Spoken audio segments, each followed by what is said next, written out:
Ya nos queda poquito para acabar esta primera edición de Forodis y lo vamos a hacer ahora hablando de un tema que yo creo que preocupa por lo general en el ámbito deportivo, ese relevo, pero a nivel particular en el ámbito paralímpico. Esta mañana se comentaba aquí que en el deporte paralímpico las carreras deportivas son más longevas. Y comentábamos casos como el de Teresa Perales, Ricardo Ten, etcétera, que de hecho no sabemos nunca cuándo se van a retirar porque llegan a los Juegos, ganan una medalla, les preguntamos y llegan a los siguientes Juegos, ganan otra medalla. Es decir, hay casos muy excepcionales de longevidad, pero es verdad que la preocupación, desde luego, por parte del deporte en general y del Comité Paralímpico en particular es encontrar ese relevo paralímpico. Tienen varios programas, algunos de los que ya conocemos, como es el caso de relevo paralímpico, que hablaremos, también de los casos de los programas de promesas paralímpicas, que también de ahí a mí me gustaría destacar porque, claro, hablamos de quiénes son mayores, pero no hablamos de los jovencitos que vienen.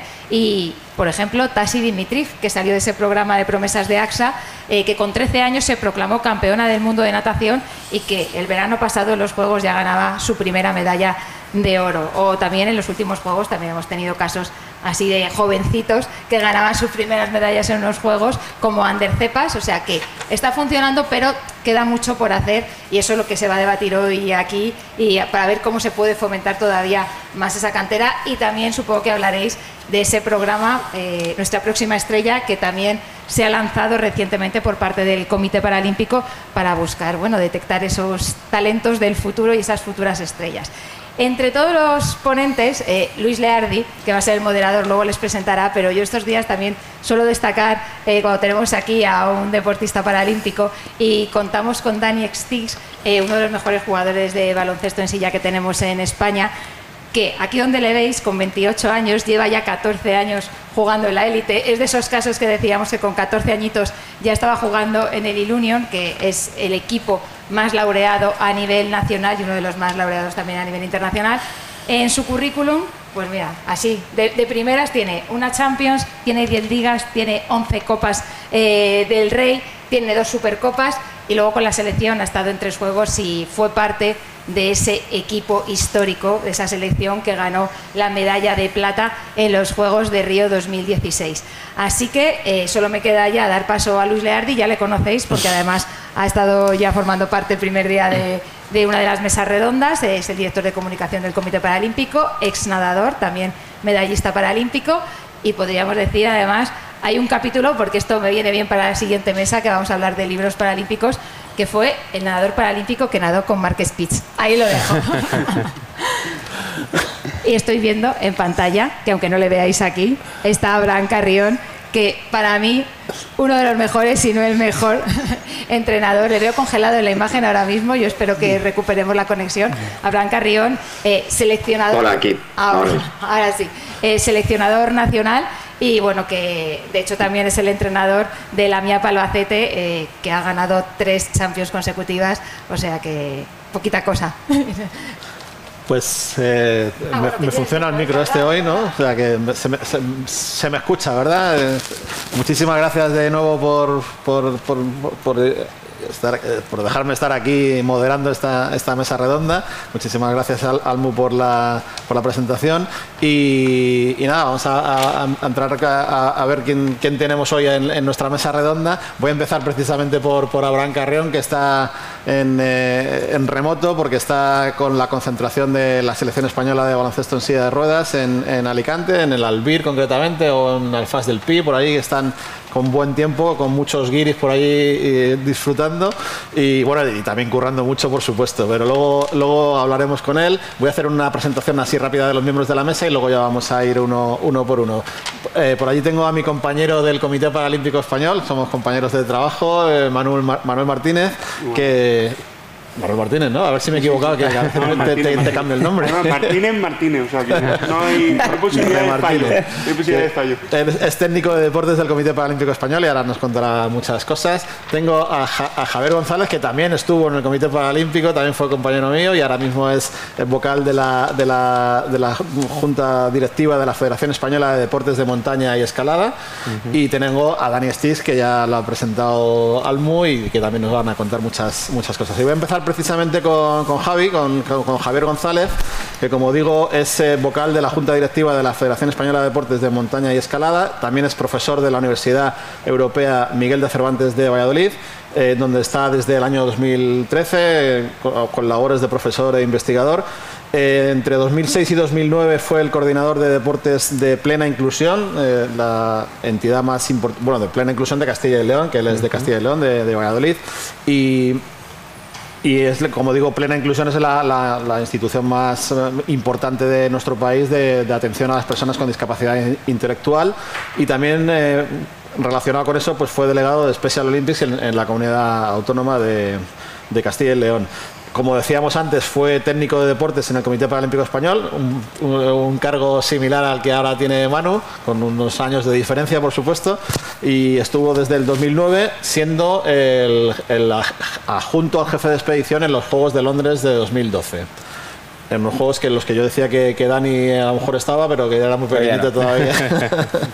Y bueno, ha sido últimamente presidente de la Federación de Deportes de Montaña y Escalada y Senderismo de Castilla y León, y desde el año 2012 hasta el 24, y recientemente pues se incorporó a la Junta Directiva de la Federación Española, y además se ha encargado, aunque no me lo has puesto aquí en el currículum, pero yo sé que eres el encargado del tema paralímpico, porque el deporte, uno de los deportes de la Federación, la escalada, pues ha tenido la fortuna de ser declarado deporte del programa oficial de los Juegos Paralímpicos a partir de Los Ángeles 2028, con lo cual ya están haciendo planes de preparación para hacer un buen papel en esos Juegos de Los Ángeles.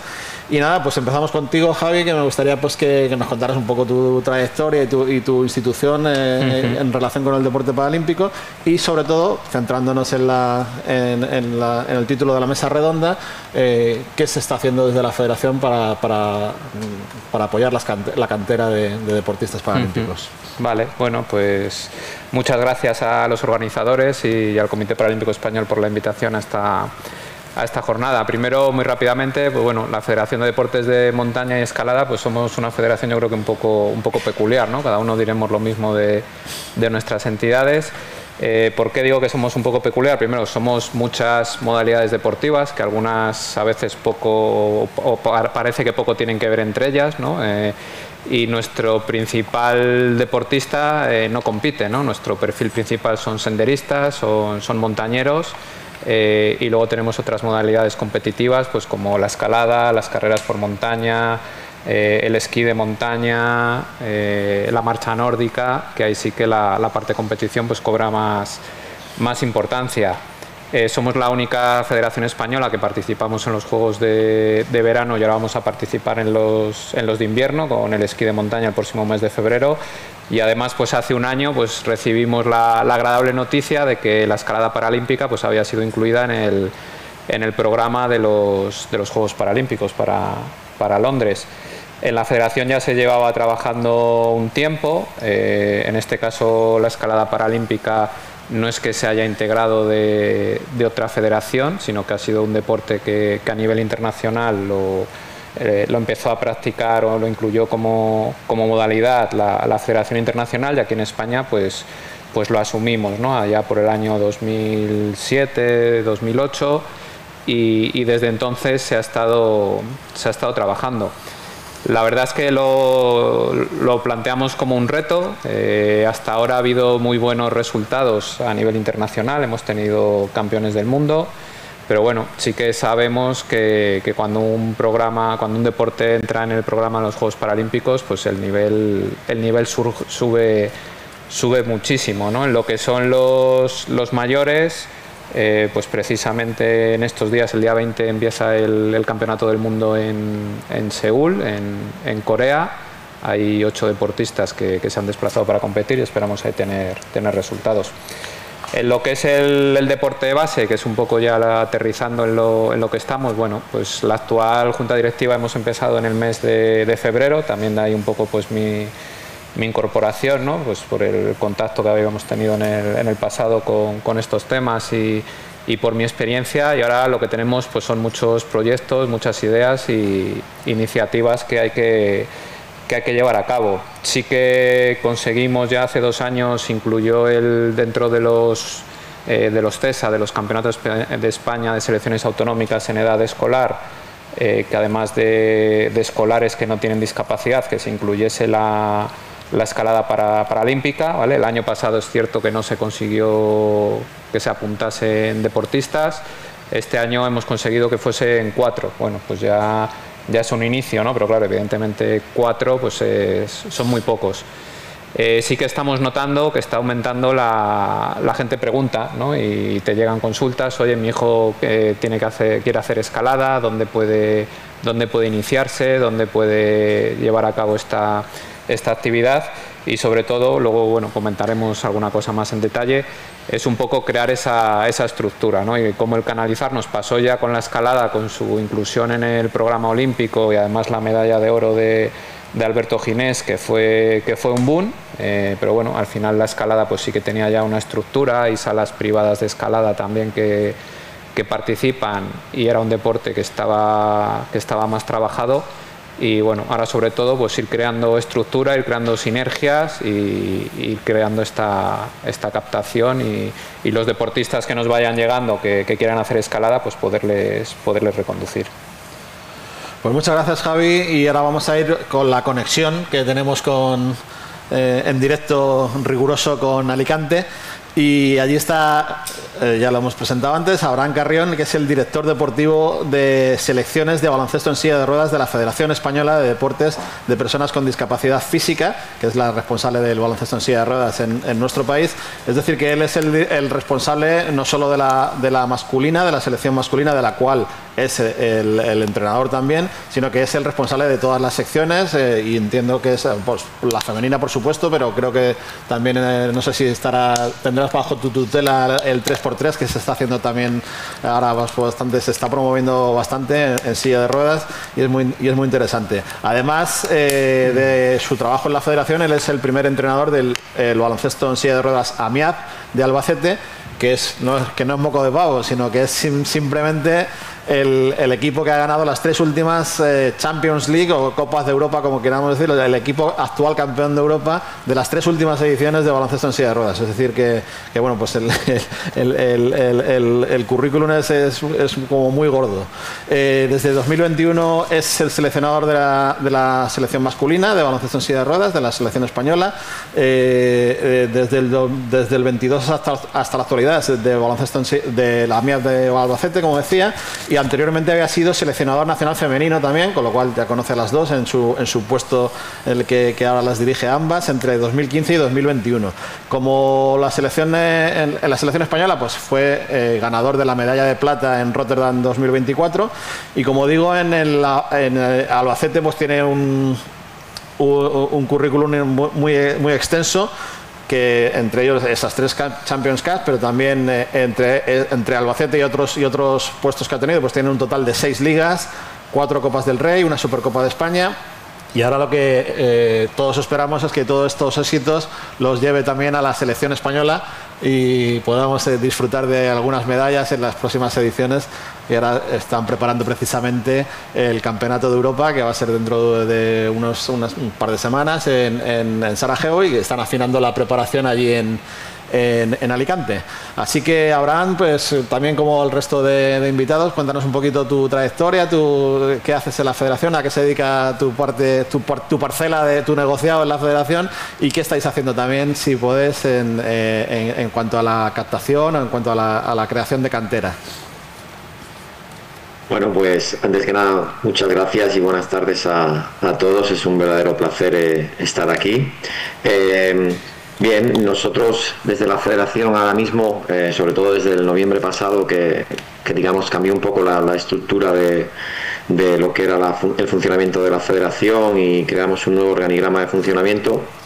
Hemos dividido el trabajo de la federación en varias parcelas, ¿no? Primero, uno de los objetivos es evidentemente apuntalar en la élite de la competición europea y mundial las 2 selecciones principales, que son la absoluta y la femenina. Recordamos que La absoluta sí que es verdad que en los últimos Juegos de París no tuvo el resultado deseado, pero veníamos de una plata en un europeo y que la selección femenina lleva en los 2 últimos europeos siendo bronce, con lo cual ya se ha instaurado por derecho propio en la élite europea y ahora quiere llevarlo a un paso más, ¿no? Y luego pues empezamos a trabajar en una diversificación de nuevas selecciones que llegan. Está la selección sub-23 masculina que está peleando por digamos crecer y encontrar nuevos talentos. Se ha creado recientemente la selección sub-25 femenina, que ya tuvo una participación muy destacada en el anterior mundial, y como bien has mencionado, pues surgen nuevas posibilidades como el 3x3, ¿no? Que es un deporte que está creciendo muchísimo, que a los jugadores les está enganchando, que tiene ese toque distinto, más informal, más urbano, que bueno, se ha puesto muy de moda y muy rápido, que además, a diferencia de otros deportes, aunque suene mal, pues tiene incentivos económicos en los premios, que a día de hoy no hay ningún tipo de competición que lo pueda dar, con lo cual reúne muchos alicientes por los que tenemos que apostar. Así se ha hecho, y en el último Mundial de Sudáfrica disputado hace un mes, pues hemos tenido la suerte, ¿no?, de que la suerte y el buen hacer de que las 2 selecciones de España, tanto la femenina como la masculina, han quedado subcampeonas del mundo. Así que bueno, estamos en ello. A partir de ahí, ¿en qué trabaja la Federación para la detección de talento? Bueno, nosotros somos conscientes, como hemos dicho, de que lo primero son las selecciones absolutas, pero que el futuro de estas selecciones pasa por un relevo generacional constante, que es lo que se ha empezado a realizar ahora, y para ello hemos acometido varios proyectos, ¿no? Por lo pronto, primero nos hemos centrado en la formación de los posibles futuros entrenadores. Creemos que, al igual que nuevos deportistas, tienen que llegar nuevos formadores, nuevos entrenadores, y hemos creado una plataforma para poder captar y formar mejor a los nuevos entrenadores que lleguen a nuestro deporte. Y a su vez hemos creado la figura de un responsable de formación, que no es ningún seleccionador, sino que es un responsable de formación, y que está atento a todos los posibles chicos de escuela que puedan trabajar, digamos, que no sean tan visibles porque no están compitiendo en liga o porque tienen pocos minutos en sus respectivos equipos. Pues esta persona responsable está encargada de ver cómo trabajar con esas escuelas, ponerse en contacto con los monitores, con los responsables de los equipos, con esos jugadores, intentar conseguir ciertas concentraciones periódicas con estos chicos, training camp, para que podamos tener una bolsa de jugadores y de jugadoras lo más amplia posible, para que en el futuro no la selección absoluta, sino la selección sub-23 masculina, la selección sub-25 femenina, estén nutridas de jugadores futuros, ¿no? Estamos hablando de que la franja con la que estamos trabajando son niños y niñas desde más o menos los 11, 12 años hasta los 16, porque entendemos que a partir de los 16 años ya son jugadores o jugadoras que pueden estar en esa selección sub-23 y sub-25, ¿no? Y desde ahí abrimos programas de formación intentando que sean muy particulares, ¿no? Nos ponemos en contacto con los responsables de cada escuela, intentamos que esa comunicación sea lo más directa posible para que ellos nos puedan transmitir tanto la evolución de esos chicos, como si creen que hay algún chico o una chica que debería de estar, o que está mostrando más interés, o que tenemos algún problema con él, para poder hacer ese seguimiento.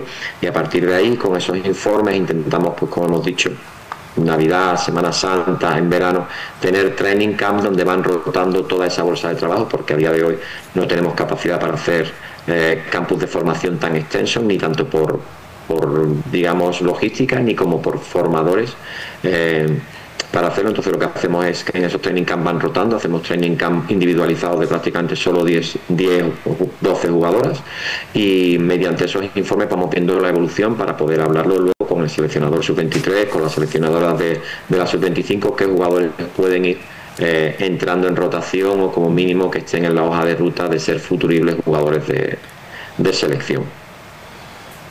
Pues fantásticas iniciativas para tratar de seguir renovando los equipos y el equipo nacional, Y Abraham nos hablaba desde Alicante, y de Alicante también viene nuestro siguiente invitado, que es Manuel Martínez, que como digo es técnico de deportes en el Comité Paralímpico Español, es decir, compañero mío de trabajo. Él es graduado en Ciencias de la Actividad Física y del Deporte, y actualmente es el responsable, desde su puesto en el Comité Paralímpico, pues de programas como Relevo Paralímpico o nuestra próxima estrella, que también lo ha mencionado antes Almu, y que son programas de eso, precisamente por eso le hemos traído hoy, porque es programas de detección de talento y de engrosar las canteras del deporte. Y quiero destacar que él ha sido también nadador de élite, él estuvo en campeonatos internacionales, en 2 campeonatos de Europa y 2 campeonatos del mundo, y bueno, eso yo me siento muy orgulloso. El otro día también lo dije en la otra mesa redonda, de que la gente que lo ha vivido, que está a pie de obra. El otro día hablábamos de Marcos Herrero, que siendo técnico de discapacidad intelectual ahora es el presidente de la federación. Bueno, pues que nadadores, técnicos, gente que lo ha vivido muy en primera persona, que puedan estar accediendo a estos puestos, pues es para mí fundamental. Él también, además, en el ámbito laboral ha sido responsable del Club Esportivo Aquarium de Alicante, como director técnico y vicepresidente, y de la Asociación Handicaps de Albatera, su pueblo, y también allí en el Ayuntamiento de Albatera también ha tenido un puesto de trabajo de deporte, precisamente. Y bueno, pues Manu, cuéntanos un poco a qué te dedicas en el comité y bueno, y lo que tú quieras. Muchas gracias por la presentación, Luis. Gracias a todos los que nos estáis viendo y a los que han hecho esto posible, ¿no? Este foro ya es algo muy importante, es el primer foro de este tipo que se hace seguramente pues a nivel internacional y con estas características, que nos permite a todos los agentes unirnos, venir aquí y cerrar, ¿no? Y completar un círculo que creo que es muy importante desde muchos puntos de vista y desde muchas visiones, y eso es fundamental. Así que agradecer la oportunidad que me dan de poder estar aquí.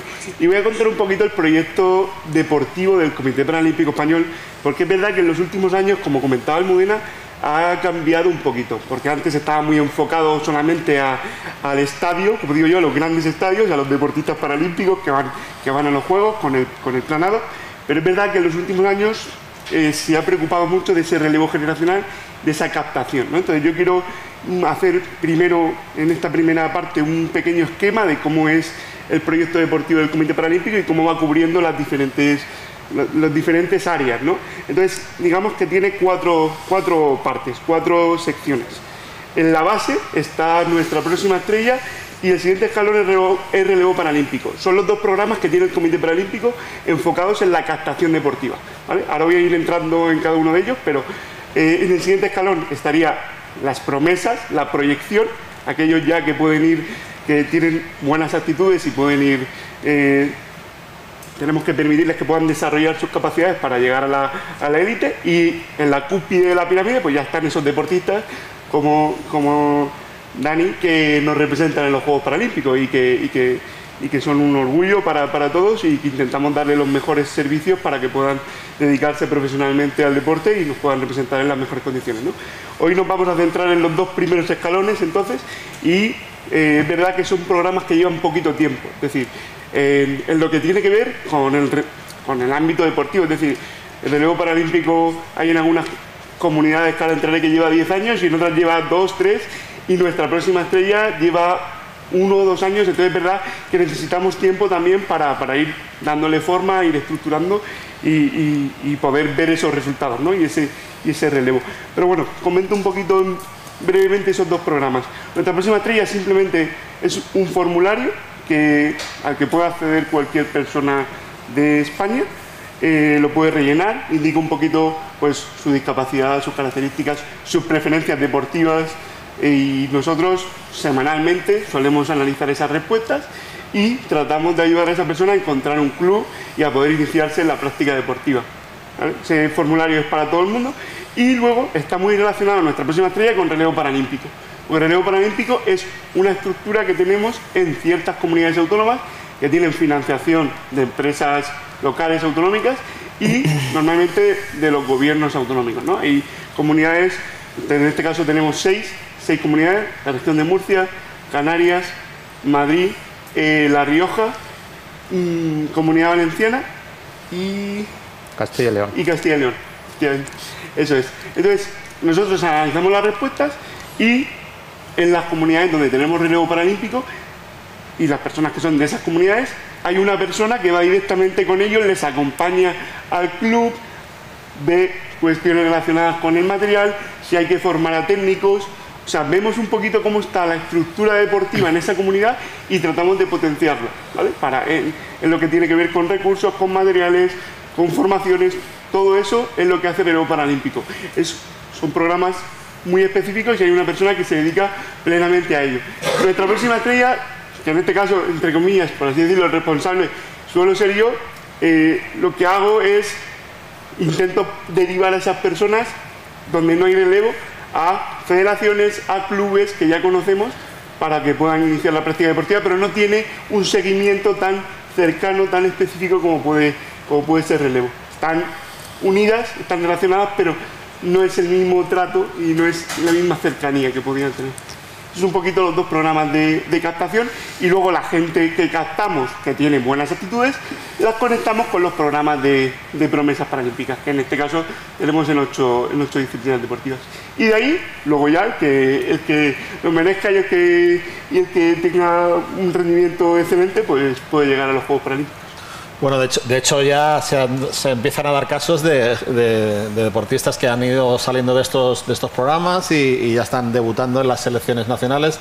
No recuerdo ahora mismo ningún caso concreto, pero por dar un pequeño dato, el 30% de las medallas de los últimos Juegos venían de promesas.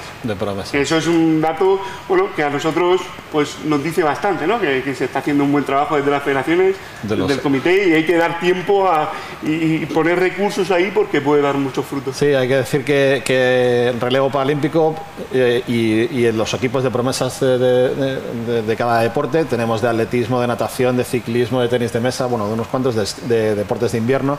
Eso es un buen ejemplo del otro día lo hablábamos también, de colaboración privada, porque todos ellos están patrocinados por respectivas empresas de nuestro pool de patrocinadores, ¿no? Y creo que es una iniciativa muy interesante que luego, bueno, seguramente volverá a salir el tema.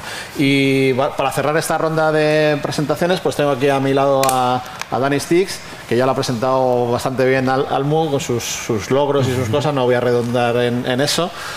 Lo que sí que me llama la atención que sí, ya está. Abraham está en Alicante con la selección de baloncesto en silla de ruedas. ¿Qué hace aquí Dani, no? Bueno, pues, eso me pregunto yo. Luis. Bueno, pues él se ha tomado un tiempecito de descanso en la selección, pero yo espero y deseo, y no sé si lo tienes muy claro, pero que vuelvas y que vuelvas con muchos bríos para seguir dando triunfos a la selección española.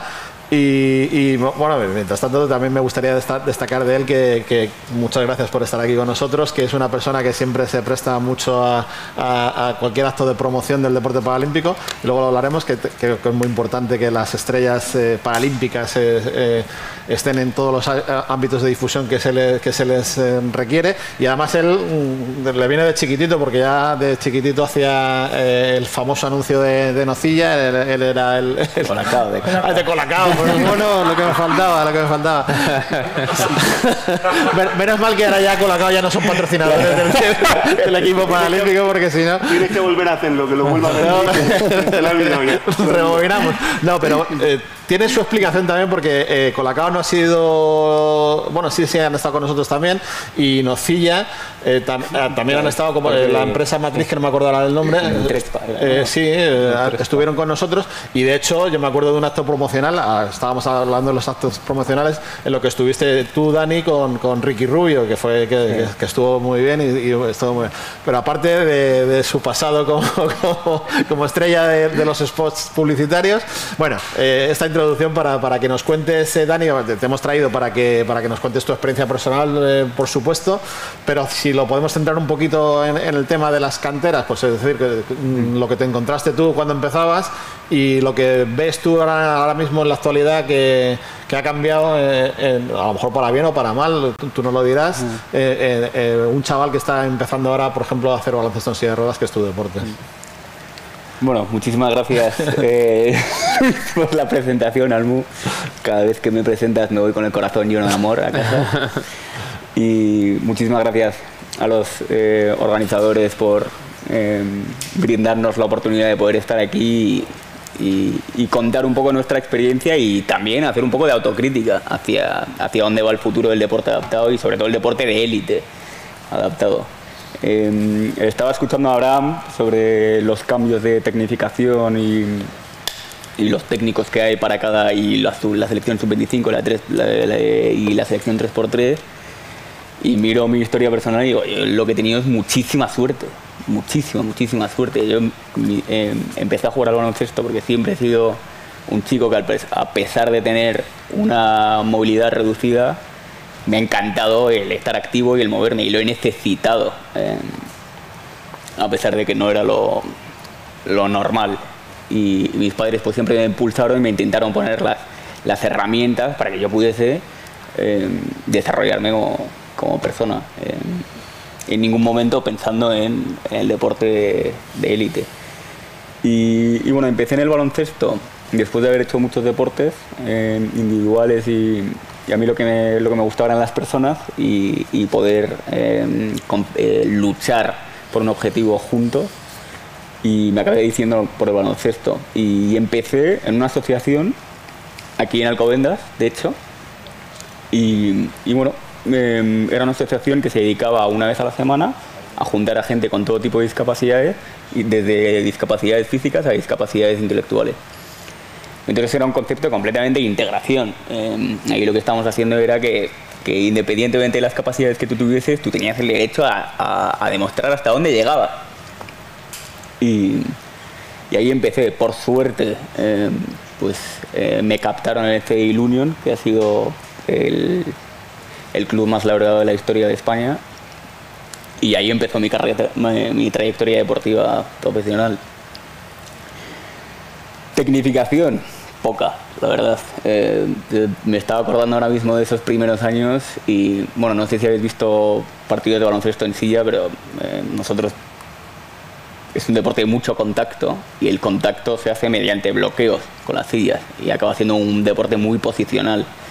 Entonces, uno de mis primeros años, yo por mi rol y por mi discapacidad soy un jugador que mete muchos bloqueos, y uno de los jugadores de las auténticas leyendas del baloncesto en silla español me decía entre nos y día no, chaval, esto no es atletismo, hay que bloquear, hay que cruzarse.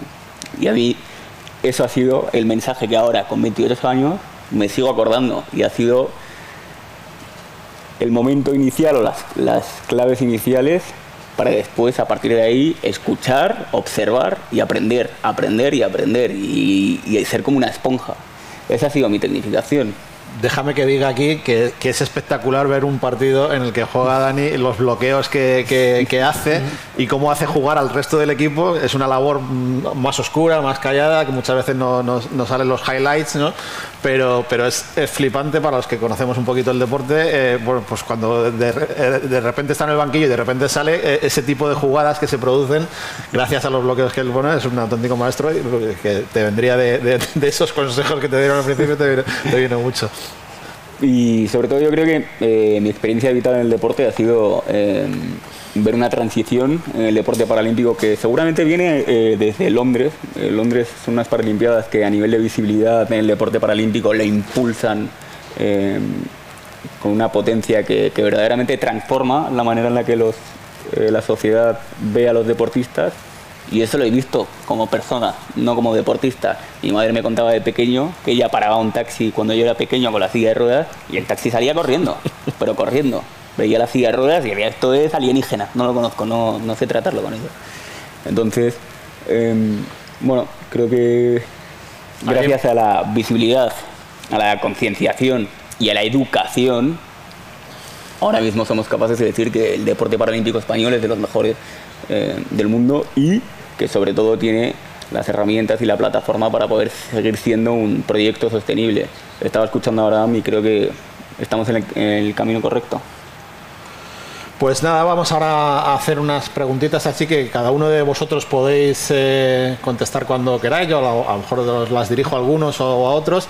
Abraham, lo tienes un poco más complicado para pedir la vez, pero pero no te cortes, también a saco pides la vez y ya está.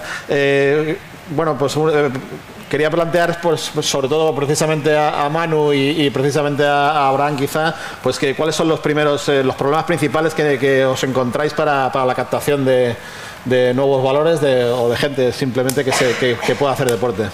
Manu. Pues, a ver, hay distintos, y son de distinta índole, ¿no? Pero muchas veces tienen que ver, aunque no nos vamos a olvidar de que el deporte paralímpico a día de hoy es elitista. En el sentido de que si tú quieres hacer atletismo con 8 años, necesitas una silla a lo mejor muy concreta y necesitas un material que es muy caro, ¿no? Y luego también que a veces no hay las estructuras o no hay los clubes o no hay la formación suficiente para poder derivar a la gente a determinados sitios, ¿no? Nos cuesta muchas veces encontrar clubes, nos cuesta encontrar... nosotros, por ejemplo, ahora mismo en promesas de atletismo no tenemos ningún chico en sillas, por ejemplo, o lanzamientos de atletismo, porque cuestan las sillas una cantidad económica importante, ¿no? Entonces, falta estructura, falta formación y faltan sobre todo recursos económicos. Proponiendo, no solo quejándome, porque también proponiendo y cogiendo un poco el estilo, el hilo que habéis comentado ya, ¿no? De los referentes. Yo una de las ideas que venimos barajando y que vamos a ver si le damos forma, yo me tiro aquí el triple, es generar como una especie de banco de material que a lo mejor los deportistas que se vayan retirando, bueno, los que somos usuarios de prótesis, de sillas, de distintos elementos, sabemos que cada X tiempo las tenemos que cambiar y muchas veces, pues a lo mejor utilizar todo ese material y todo eso que vamos retirando para poder reinvertirlo en los jóvenes e incluso a lo mejor a ti que un deportista paralímpico llegue y te ceda una silla de lanzamientos o te ceda una silla para correr, creo que esa parte de mentorización, creo que aparte a los chicos, en el momento que tú estás empezando, que eres jovencito y viene un referente y encima estás usando su material, creo que puede ser muy interesante, ¿no? Entonces, en ese sentido, creo que puede ir muy bien. Y la otra, hablando también de ese sentido, en ese ámbito, creo que es muy interesante las últimas propuestas que se han hecho en el decálogo de que la seguridad social empiece al menos a cubrir, yo no digo las de élite, pero al menos las básicas de iniciación para que todos estos niños que empiezan y esta gente joven y que quiera probar, ya no solo niños, sino a lo mejor gente, sabemos que al deporte se incorpora también gente pues con discapacidades adquiridas y que puedan probar, poder tenerlas en los centros y en los hospitales de referencia y que puedan acceder al deporte ahí, ¿no?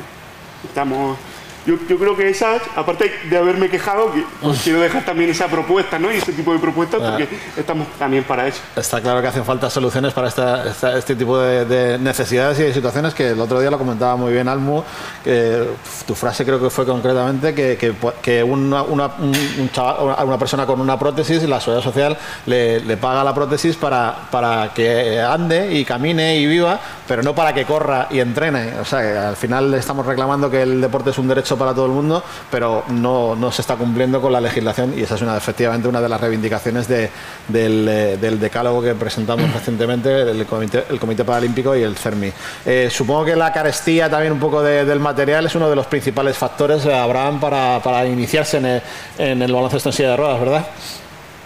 Sí, la verdad que por desgracia es uno de los problemas. De hecho, podemos comprobar como todos los años clubes como el Union ceden sillas a clubes que están empezando o a escuelas y demás, ¿no? Entonces yo creo que son iniciativas que todos los clubes grandes o poderosos deberíamos de empezar a tomar nota. Me consta, por ejemplo, que AMIAP también lo hace, acaba de ceder unas cuantas sillas a uno de los clubes nuevos que se ha inaugurado. Pero bueno, yo creo que es que para nosotros, por ejemplo, uno de los mayores problemas es que falta comunicación entre escuelas, clubes y, digamos, federaciones, ¿no? Por desgracia no hay una bolsa, siempre lo hemos demandado, no hay una bolsa digamos, donde con un simple hecho a día de hoy que está todo informatizado pudiésemos encontrar el listado de todos los chicos y las chicas jóvenes que están practicando deporte en todas las escuelas de España, ¿no? Entonces nos tenemos que, digamos, quedar solo con la vocación y muchas veces con el voluntariado de esos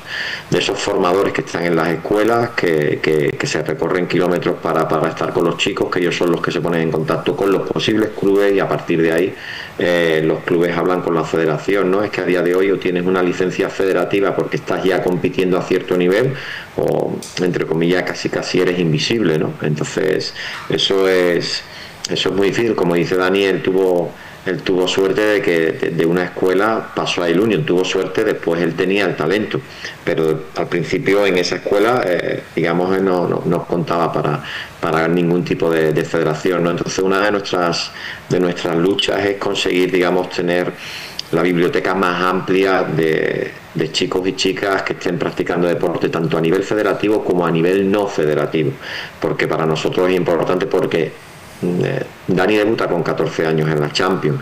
Yo creo que no ha habido ningún jugador más en la historia de la Champions europeo que haya debutado en Champions con 14 años. Dani pues, estaba en la selección sub-23, creo, no sé si era con 15 Dani o con 16 ya, y era titular, me refiero. Entonces ese tipo de casos no se dan mucho, pero no sabemos dónde está el siguiente Dani Stich, que con esa edad, o tenemos ahora mismo a un chico como Ignacio Ortega, Pincho, que lo conocemos todos, que todo el mundo sabía desde que tenía 14 o 15 años, pues como Dani, que tenía algo diferente, o como le pasaba a los gemelos Zarzuela.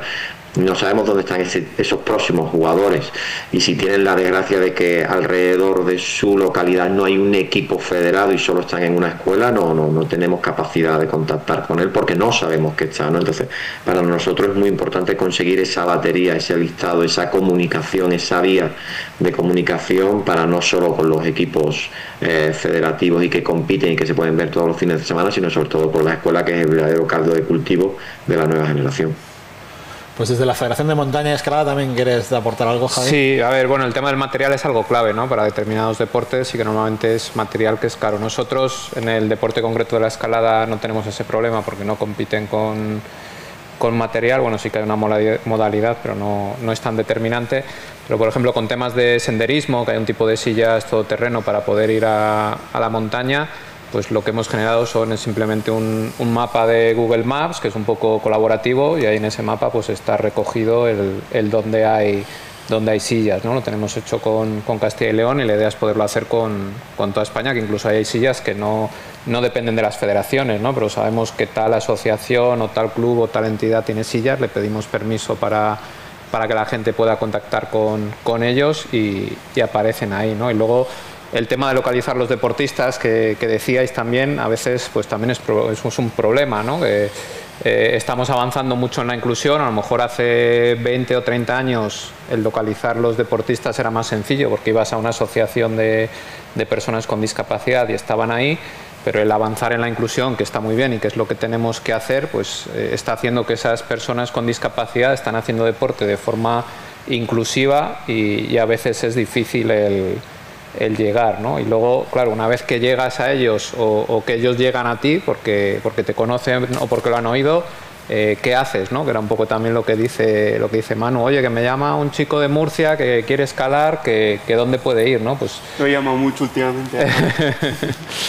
Nosotros ahí estamos intentando, al final la escalada, pues tienes la suerte de que tienes que pasar por un rocódromo, pues sí que estamos intentando ahí generar, que estará listo en breve, un registro de todos los rocódromos que hay en España, e intentar detectar en qué rocódromos podrían ir deportistas con discapacidad, ¿no? Para esa gente que puede ir surgiendo, irles derivando.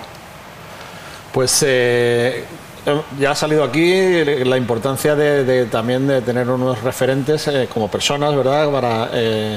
Para animar a las personas con discapacidad a hacer deporte. Esto es un arma de doble filo porque nos pasa a menudo que ves los Juegos Paralímpicos, eso tira un montón de la gente, del público en general, pero también de las personas con discapacidad que se sienten animados a hacer deporte, y luego resulta que el deporte sencillamente no pueden hacerlo porque en su pueblo no hay una actividad para ellos, no hay unas instalaciones accesibles para ellos, bueno, por un millón de problemas que tienen las personas con discapacidad para acceder al deporte, que por muy motivados que se sientan por haber visto los ejemplos de los Juegos Paralímpicos, pues luego no pueden hacer su sueño, su objetivo realidad, ¿no? Y eso es un problema. Pero bueno, aún así me gustaría que destacarais, voy a empezar por Dani, porque es en primera persona, pues eso, la importancia de que de que vosotros, las estrellas paralímpicas que yo digo, que sirváis de referente para animar a las personas con discapacidad a hacer deporte.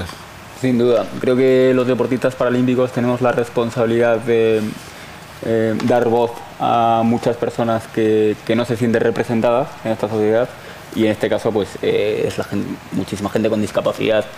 Creo que en este caso pues gracias a las organizaciones que tenemos detrás, al Comité Paralímpico, a todos los sponsors que tenemos detrás, hay una visibilidad lo suficientemente grande como para que la gente que quiera practicar deporte tenga opciones de poder hacerlo.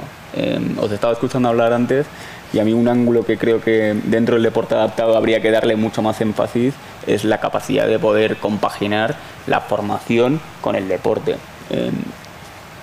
Por supuesto que tenemos que captar recursos, la idea de generar una bolsa de la cual se pueda sacar material de ex deportistas, son ideas que hay que valorar. Pero dentro del baloncesto en sí ya he visto como ciertos clubes, como por ejemplo Lucas Murcia, han introducido la formación como medio de captación de talento, y a la misma vez pues el deportista tiene la oportunidad de pensar en el futuro y a la misma vez formarse como deportista. Creo que ese es el ángulo que tenemos que seguir explorando como movimiento paralímpico español. Sí, no, desde luego importantísimo el poder compaginar la formación porque la vida deportiva se acaba además, y hay que tener una formación integral de la persona para seguir. Y que así captas a más gente. Hay mucha gente que quizás no se plantearía el deporte paralímpico si no tenía opción de decir, bueno, me estoy formando claro. Mientras tanto. Claro. No sé si alguno, Abraham, ¿quieres opinar en este caso concreto? A mí me parece en ese sentido, primero hablando de los referentes, yo creo que hay pocas cosas más motivantes que tener un espejo donde mirarte, ¿no? Y que digas, yo quiero ser como esa persona, yo quiero llegar donde ha llegado esa persona, ¿no? Yo creo que eso es fundamental. Si encima tienes la suerte de que puedes llegar a compaginar vida deportiva con esos referentes que tú tienes y hacerlo de manera activa, es todavía más, porque es una fuente de sabiduría, es, digamos, todos los días poder darte un aprendizaje nuevo. Y luego, en cuanto a lo que dice la formación de Dani, me parece fundamental, ¿no? Nosotros que ya llevamos unos cuantos años en esto, estamos cansados de ver jugadores que su vida deportiva se acaba y se han dedicado exclusivamente al deporte, a entrenar y demás, y cuando terminan su carrera deportiva con 36, 37, 42 años, porque además esta vida deportiva tiende a ser más larga, no tienen absolutamente nada, y tampoco estamos en un movimiento deportivo en el que, por muy exitoso que seas, Dani, estamos hablando a lo mejor que puede ser uno de los jugadores más importantes del baloncesto en silla europeo, y seguramente no se habrá hecho rico con el baloncesto en silla cuando se vaya a retirar, y no va a poder vivir de las rentas cuando se retire del baloncesto en silla, ¿no? Entonces, si tú tienes una formación aparte, seguramente afrontarás esos últimos años mucho mejor. De hecho, igual que, como Dani dice, aplaude la iniciativa de clubes como el Lucas Murcia, que es verdad, también hay otros clubes que lo que están promoviendo es formar a los jugadores mientras que están dedicando su carrera deportiva a ese club, para que cuando terminen su vida activa terminen trabajando en la fundación, en la empresa, en algo relacionado con ese club, y de esa manera, digamos, puede seguir ligado al club donde ha estado tantos años, y creo que también es importante. Si queréis decir algo, si no... Bueno, yo en cuanto a esto sí que decir que, por ejemplo, a lo mejor poniendo un ejemplo de un país que está funcionando muy bien últimamente, y es una referencia en deporte paralímpico y en el olímpico, que es Italia, que en los últimos años ha tenido una transición y está copando las primeras posiciones de los medalleros. Ellos, los deportistas, están integrados en el sistema, una especie de como de militar, ¿no? Forman parte de los cuerpos de policía, forman parte, son como trabajadores del Estado, entonces les forman al mismo tiempo que están entrenando, y cuando terminan pues luego pueden formar parte y aportar todo eso que les ha aportado el deporte, lo pueden trasladar a la sociedad. Entonces yo creo que es un sistema pues interesante que a lo mejor habría que plantear aquí, hacer algo parecido, porque iniciativas de los clubes pues pueden estar muy bien, ¿no? Pero hablamos que como antes decíamos, ¿no? que puede ser que unos hagamos unas iniciativas, otros hagamos otras, pero muchas veces puede ser de la voluntad de cada uno y de la visión que vamos a tener cada uno, ¿no? Y yo creo que hay que tomar medidas estructurales y que nos puedan ayudar, y yo creo que eso puede ser una solución, porque es cierto que para captar, ya no hablo ya de los deportistas, que al final tiene que haber una salida, pero cuando tú vas a una familia y le dices, oye, puede, pero yo quiero que vaya a sus extraescolares, que estudie y que se forme, porque entonces si tú podemos venderlo de otra manera, que podemos hacer las dos cosas, creo que ganamos mucho. Pues vamos a entrar en uno de los debates que para los muy cafeteros del deporte paralímpico siempre nos gusta mucho, que es el de la inclusión, el de la integración del deporte de personas con discapacidad en el deporte, en las estructuras del deporte ordinario, ¿no? Lo que llamamos el proceso de inclusión o de integración en el deporte, en las federaciones que no son de tipo de discapacidad. Y bueno, pues aquí sí que me gustaría hacer una ronda de los cuatro, de vuestro punto de vista de la inclusión, si es una herramienta útil para aumentar la oferta, por ejemplo, de actividades deportivas, que hay quien está convencido de que así es, se amplía mucho la oferta porque involucras a lo mejor al hermano de la persona con discapacidad, a los amigos, y se pueden practicar deporte unos con otros, sobre todo en las estructuras de las federaciones, que si hemos llegado a la inclusión en el ámbito laboral, en el ámbito de la educación, pues creo que estamos obligados a hacerlo también en el ámbito del deporte. Pero bueno, a lo mejor pensáis que no es una herramienta, sino a lo mejor es un obstáculo, o a lo mejor es una oportunidad. Bueno, me gustaría hacer una rondita, que si quieres empezábamos por ti, Manu. Yo pienso que el deporte es una herramienta fundamental para la normalización de la discapacidad, entonces creo que en ese sentido tenemos que tender hacia eso. Creo que la forma de democratizar y poder aumentar esa captación y poder favorecer que haya deportistas paralímpicos es que hablemos de atletismo y no hablemos de atletismo paralímpico, que hablemos de natación y no hablemos de natación paralímpica, ¿no? Yo creo que al final, yo que soy de un pueblo pequeñito, me he tenido que ir a muy lejos para poder entrenar. Yo creo que si conseguimos que en el club de barrio la gente con discapacidad pueda entrenar y pueda hacer su deporte, creo que sería fundamental, ¿no? Creo que sería un paso extraordinario, porque además muchas veces nos refleja cómo está la sociedad en torno a la discapacidad. La gente lo normalizaría mucho, sería especial, pero tienes siempre sus pros y sus contras, ¿no? Una cosa complicada porque también hay deportes específicos o grandes discapacidades que si no generamos entornos específicos y entornos particulares donde esos deportes se puedan desarrollar, es difícil que podamos integrar todo. O sea, la integración y la normalización sí, pero con matices, para poder dar el recurso a los deportistas y a aquellas modalidades que realmente necesitan un apartado o que haya una sección propia, ¿no? Hablamos por ejemplo, de la bocha, de goalball, o deportes que son exclusivamente paralímpicos y que no se pueden integrar, ¿no? Y a lo mejor una clase alta o una clase de poquita afectación la podemos integrar en un club de natación, de atletismo o de cualquier forma, pero una clase baja con grandes necesidades a lo mejor requiere otros recursos y no puede estar en el mismo momento que un chico o una chica sin discapacidad. Y además es que el amplísimo abanico de deportes que tenemos, cada uno tiene sus necesidades específicas, y por eso ahora vamos a preguntar qué tal lo ven desde Federación de Montaña, y luego lo dejaremos a los del baloncesto a ver qué nos cuentan. Sí, no, a ver, el que las personas con discapacidad estén en las estructuras federativas es clave, ¿no?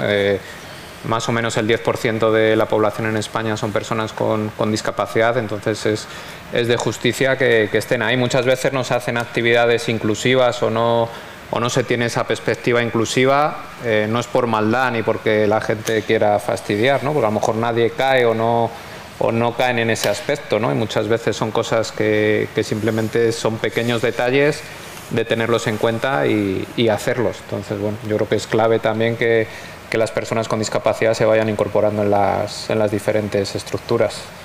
De ahí tal la importancia de la concienciación. Yo estoy contigo en que no es de mala fe, pero es simplemente por desconocimiento, que no se han planteado nunca en la vida que pueda haber una persona en silla de ruedas que quiera hacer tal deporte o una persona ciega que quiera hacer tal deporte, ¿no?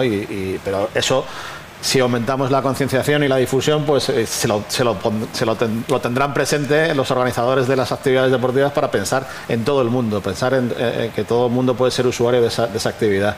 Voy a empezar por Dani, a ver luego primero tú como persona humana y luego el responsable, a ver cómo veis esta situación de la integración. Estoy muy de acuerdo con lo que acaban de decir.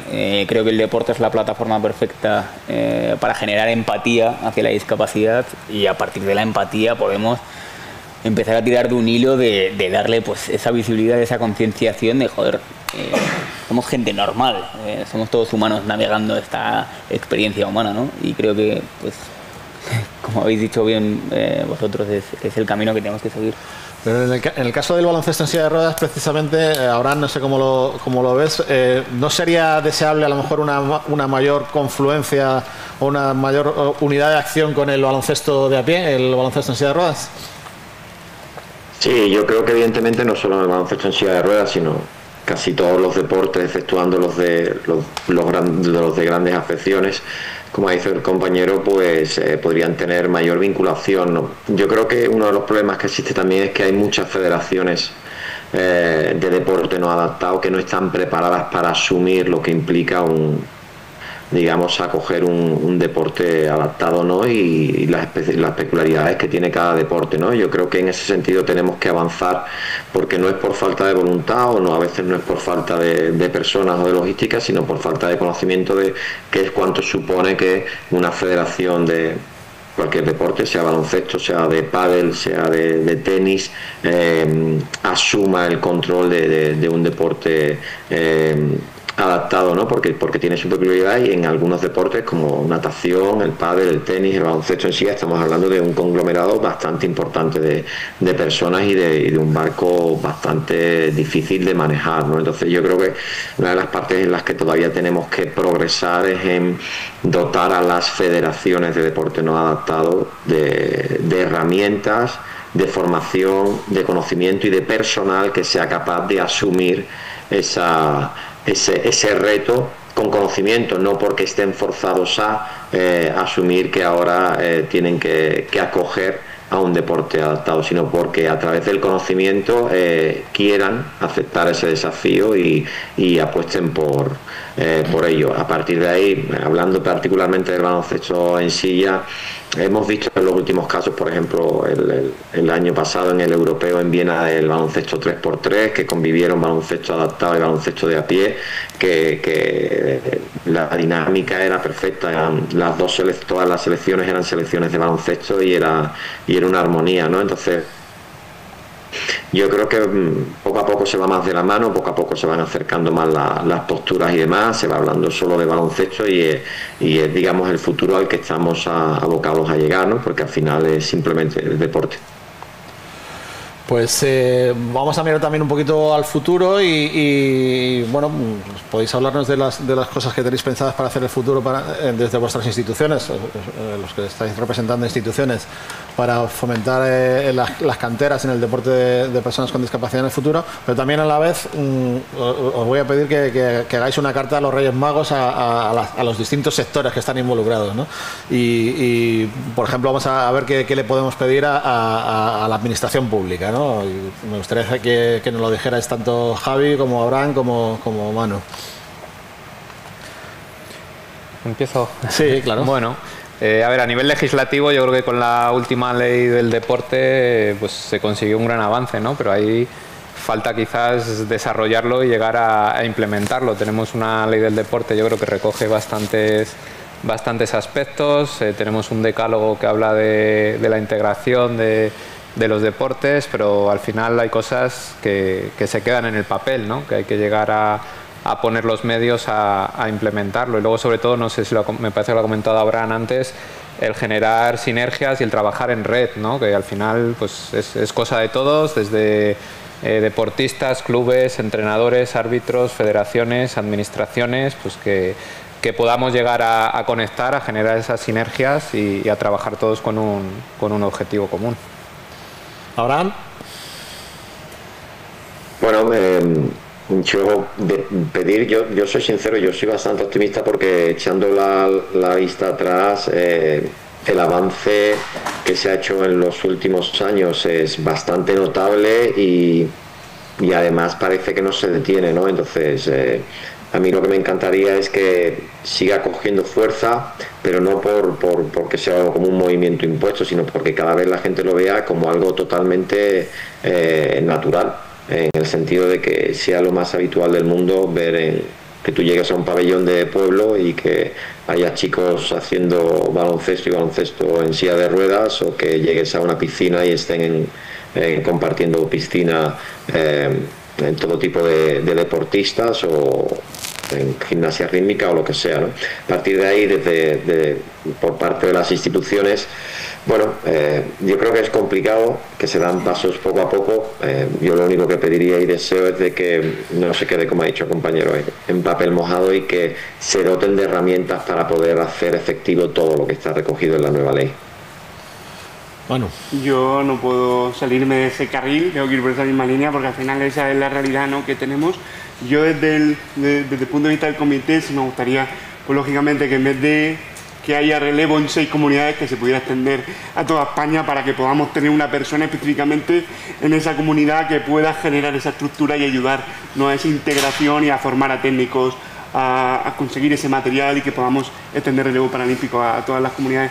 Pero sí que es verdad que me encuentro en el día a día con muchas federaciones, ¿no?, que vamos trabajando con las distintas, y muchas me dicen, vale, ya la ley del deporte me obliga, yo integro, pero si tengo el mismo presupuesto que antes, me estás cargando, o sea, me estás cargando un muerto más, una estructura que tiene muchas necesidades con el mismo presupuesto. Entonces, yo creo que es muy importante que haya una línea directa de subvenciones para esto, real y con consistencia.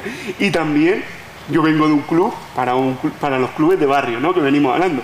Si tú a un club de atletismo que ya con las cuotas, por ejemplo, del deporte convencional sufre para poder lidiar con todo, encima le metes a X personas más que quieren hacer, y hay que comprar material y hay que pagar otras competiciones distintas y más viajes, esa gente también, a esos clubes, a los clubes de barrio también, aquel que apueste por la inclusión, hay que ayudarle y hay que apoyarle a todas las escalas, ¿no?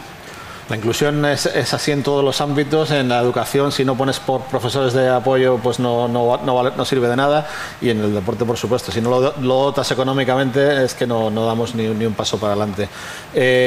Dani, tú como deportista, vamos a hacer que pidas, pero ahora pues a estas instituciones del deporte, a una federación, a un comité paralímpico, y que estemos delante nosotros, pero tú no te cortes. Es muy complejo. Creo que se podría, dicho antes, la lista de los Reyes Magos, pues por pedir podríamos pedir a esta organización, a la administración pública o lo que fuera.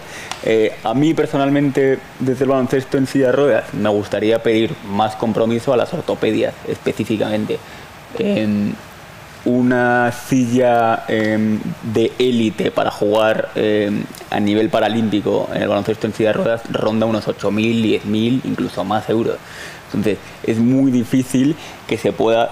Y una para más de una liga nacional o así, también no valdrá 8.000, pero no baja mucho, 4.000, seguro, claro, no baja. Los que afortunadamente tenéis ingresos y patrocinadores, que a lo mejor no lo podéis permitir, pero los que no tengan, es que es inviable. Entonces, entendemos que es un material extremadamente... no solamente difícil de hacer, sino que es que va específicamente a las medidas de cada uno. Entonces, de ahí viene ese valor. Pero podríamos darle una vuelta en el cual, no sé, cada X tiempo, una donación de material al Comité Paralímpico para el equipo de baloncesto en silla de ruedas, que es el que me representa. Pero vamos, sí, yo a las ortopedias.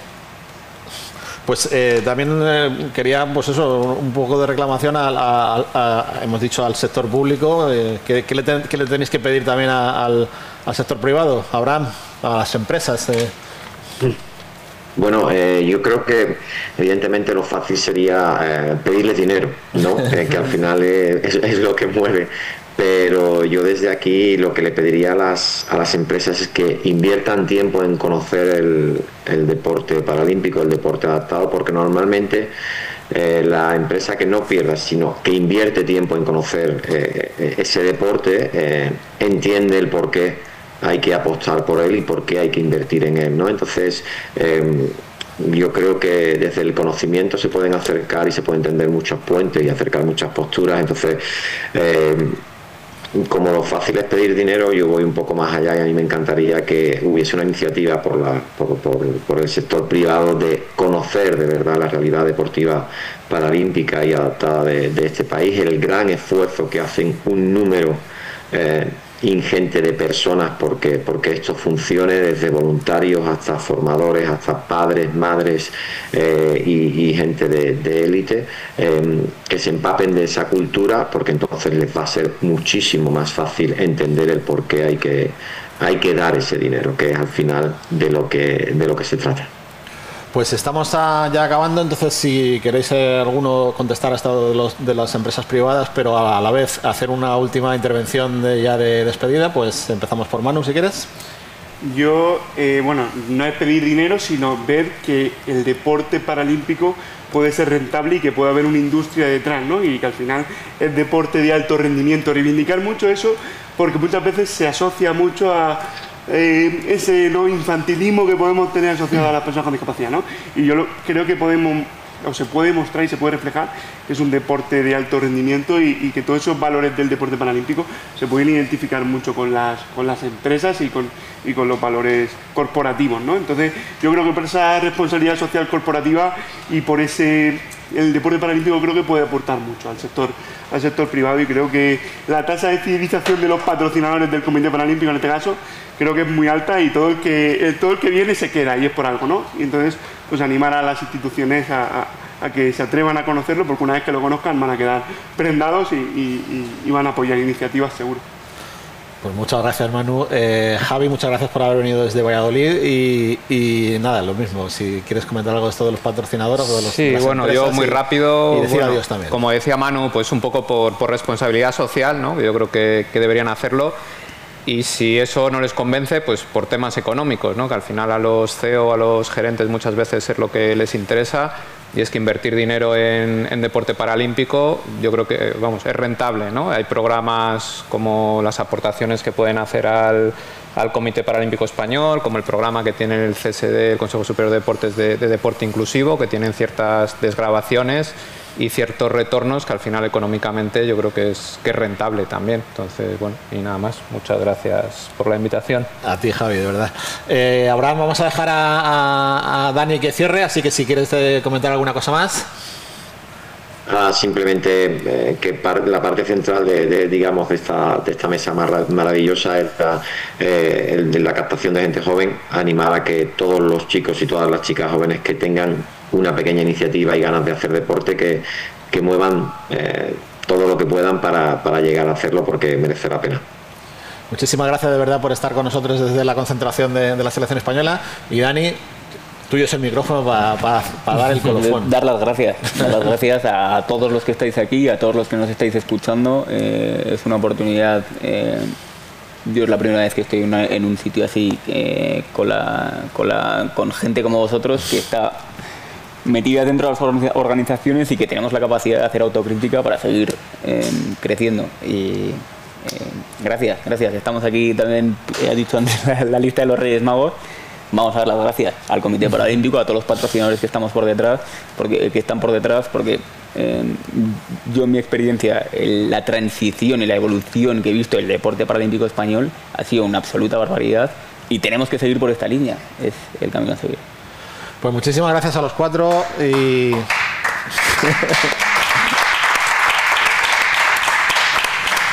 no sé si le paso el micro otra vez a Almudena, que nos indique qué hacemos ahora.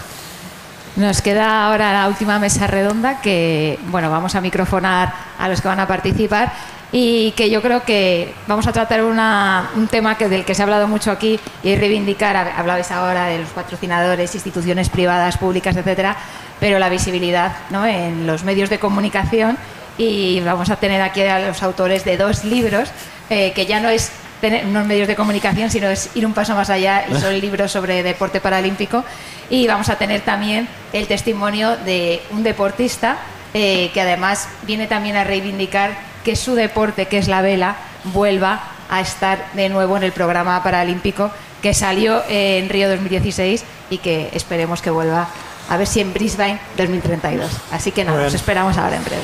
Muchas gracias. Muchas gracias. Gracias. Gracias.